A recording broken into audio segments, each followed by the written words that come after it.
আপনারা হয়তো অনেকেই শুনেছেন নসিপুর লাইনে আরও একটা নতুন ট্রেন চলার কথা। এই ট্রেনটি চলবে কলকাতা থেকে মালদা টাউন পর্যন্ত। এই নোটিফিকেশনটা অনেকদিন থেকেই সোশ্যাল মিডিয়ায় ঘোরাফেরা করছে। 13139 Kolkata Malda town intercity express. এই ট্রেনটি কলকাতা চিতপুর স্টেশন থেকে ছাড়বে। স্টপেজ থাকবে 7টি এবং ডিস্টেন্স কভার করবে 316 কিলোমিটার। ট্রেনটি শনি এবং রবিবার চলার কথা বলা হয়েছে, তবে কবে থেকে চলবে সঠিক কোনো ডেট উল্লেখ করা হয়নি। এছাড়াও আরও একটা গুরুত্বপূর্ণ বিষয় হলো ট্রেনটি বহরমপুর কোর্ট স্টেশনে কোনো স্টপেজ দেওয়া হয়নি, তবে নোটিফিকেশনে কি বলা হয়েছে সেটা এক ঝলক দেখে নেওয়া যাক। দেখতেই পাচ্ছেন নোটিফিকেশনে ট্রেনের নাম্বার, ট্রেনের নাম, কোথা থেকে ছাড়বে, কতটা ডিস্টেন্স কভার করবে সমস্তটাই দেওয়া হয়েছে, কিন্তু কবে থেকে ছাড়বে সেই ডেট উল্লেখ করা হয়নি। তবে সঠিক ডেট এবং সত্যিই কি এই ট্রেনটি চলবে কি না সেই খবর পেলে সেই ভিডিও আপনাদের সামনে নিয়ে আসব।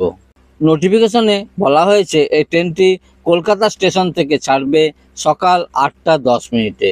প্রথম স্টপেজ নৈহাটি জংশন সকাল 8টা 56 মিনিটে। দ্বিতীয় স্টপেজ রানাঘাট জংশন সকাল 9টা 48 মিনিটে। তৃতীয় স্টপেজ কৃষ্ণনগর সিটি জংশন সকাল 10টা 18 মিনিটে।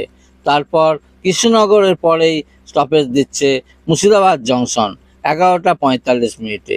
তারপর নসিপুর ব্রিজ পার করে ট্রেন থামবে আজিমগঞ্জ জংশন সকাল 11টা 55 মিনিটে। তারপর জঙ্গিপুর রোড স্টেশনে থামবে দুপুর 12টা 31 মিনিটে।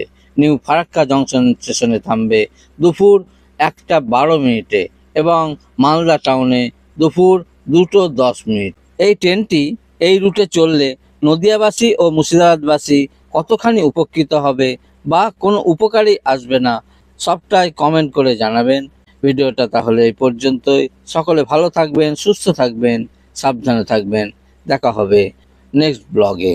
ভিডিওটা ভালো লাগলে চ্যানেলটি সাবস্ক্রাইব করে রাখবেন।